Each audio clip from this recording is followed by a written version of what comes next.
अस्सलाम वालेकुम व्यूवर्स, कैसे हैं आप? उम्मीद है कि आप खैरियत से होंगे। हम उर्दू ज़बान में अक्सर ऐसे जुमले इस्तेमाल करते हैं जैसे कि मैंने कभी सोचा भी नहीं था कि वो यहाँ आएगा। मैंने कभी सोचा भी नहीं था कि वो मेरे साथ ऐसा करेगा। मेरा इस मसले से कोई लेना देना नहीं है।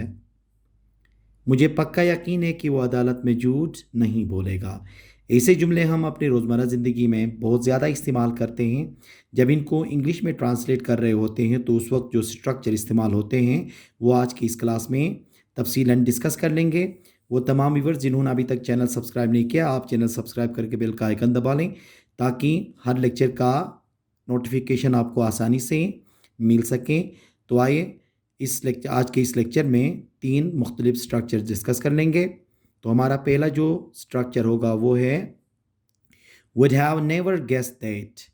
Would have never guessed that इसका मतलब है कभी सोचा भी नहीं था।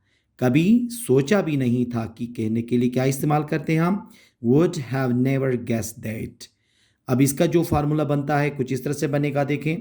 पहले हम सब्जेक्ट, फिर उसके बाद would have never guess that के बाद फिर सेंटेंस का हम इस्तेमाल कर लेंगे। अब इसके एग्जांपल्स देख लें। मैंने कभी सोचा भी नहीं था कि वो यहाँ आएगा।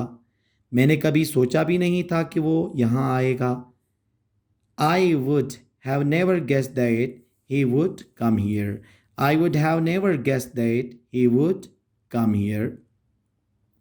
मैंने कभी सोचा भी नहीं था कि वो मेरे साथ ऐसा करेगा। मैंने कभी सोचा भी नहीं था कि वो मेरे साथ ऐसा करेगा। I would have never guessed that he would do it to me. I would have never guessed that he would do it to me. मैंने कभी सोचा भी नहीं था कि अहमद इतना अच्छा खेलेगा। मैंने कभी सोचा भी नहीं था कि अहमद इतना अच्छा खेलेगा। I would have never guessed that Ahmed would play so well. I would have never guessed that Ahmed would play so well.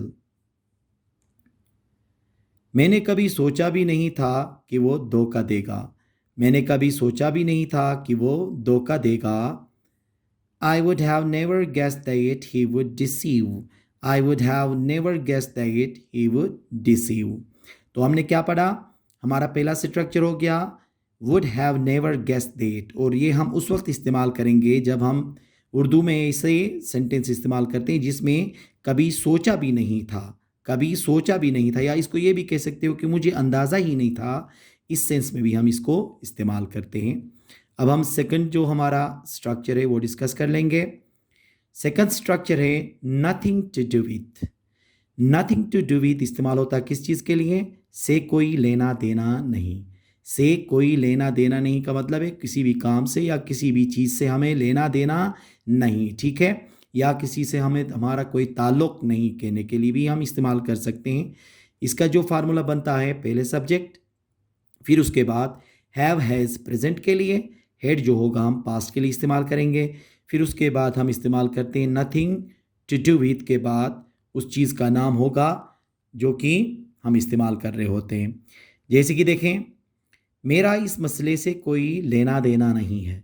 मेरा इस मसले से कोई लेना देना नहीं है, या इसको आप इस तरह से भी कह सकते हो कि मेरा इस मसले से कोई ताल्लुक़ नहीं है भी कह सकते हैं।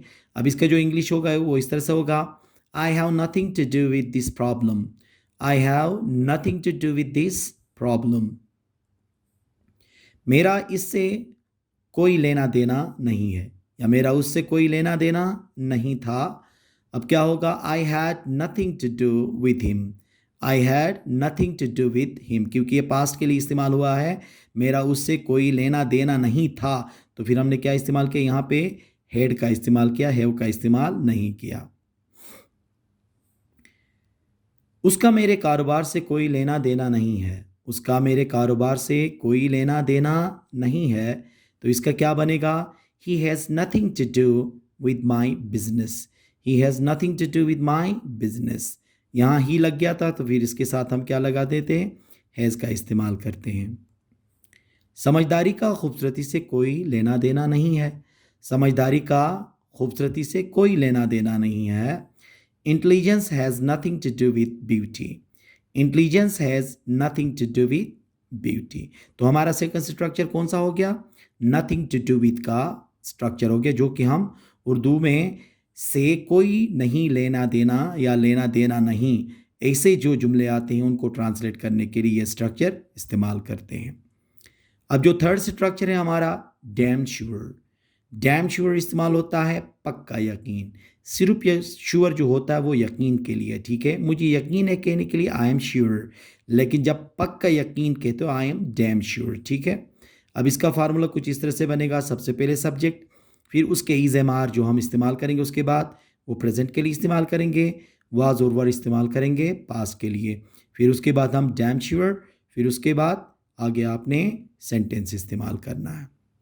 जैसे कि मुझे पक्का यकीन है वो इम्तिहान पास करेगा। मुझे पक्का यकीन है वो इम्तिहान पास करेगा। आई am damn sure he will pass the exam. I am damn sure he will pass the exam. मुझे पक्का यकीन है कि वो अदालत में झूठ नहीं बोलेगा। मुझे पक्का यकीन है कि वो अदालत में झूठ नहीं बोलेगा। I am damn sure he will not tell a lie in court. I am damn sure he will not tell a lie in court. मुझे पक्का यकीन था कि वो यहाँ आएगा। मुझे पक्का यकीन था कि वो यहाँ आएगा। अब ये देखें ना, पास्ट में फ्यूचर की बात हो रही है, मतलब पास्ट में हम अभी के होने वाले बात के लिए हमने पहले का यकीन की बात की है, तो था आया, तो यहाँ पे क्या होगा, I was damn sure that he would come here. I was damn sure that he would come here. देखें जो इज़ेमार था वो क्या हो गया, वाज में चला गया, और विल कहाँ चला गया, वुड में चला गया, ठीक है। तो इसका मतलब है कि माजी में हम मुस्तकबिल की जो बात कर रहे थे, आज यहाँ बैठ के हम वही बात कर रहे हैं। मुझे पक्का यकीन है असलम डॉक्टर बनेगा। मुझे पक्का यकीन है असलम डॉक्टर बनेगा। आई am damn sure Aslam will become a doctor. I am damn sure Aslam will become a doctor. तो तीसरा जो हमारा स्ट्रक्चर क्या हो गया, हमारा डैम श्योर का स्ट्रक्चर हो गया, जो कि हमने पढ़ लिया। ये इस्तेमाल होगा किस चीज़ के लिए, पक्का यकीन के लिए ये हम इस्तेमाल करते हैं। सिर्फ यकीन के लिए हम श्योर इस्तेमाल करते हैं, लेकिन पक्का यकीन जब हम बोलेंगे तो क्या कहेंगे, वहाँ पे डैम श्योर का इस्तेमाल करेंगे। तो ये जो तीन स्ट्रक्चर जो आज हमने डिस्कस कर लिया, ये हमारा प्रैक्टिकल लाइफ में बहुत ज़्यादा इस्तेमाल होते हैं, तो इनकी आप प्रैक्टिस कर लें, लिख लें, ठीक है। और इसकी ज़्यादा आप इंग्लिश में इस्तेमाल करेंगे तो आपके लिए आसानी है होगी। उम्मीद है कि आज का ये लेक्चर आपको पसंद आया होगा। Thank you very much.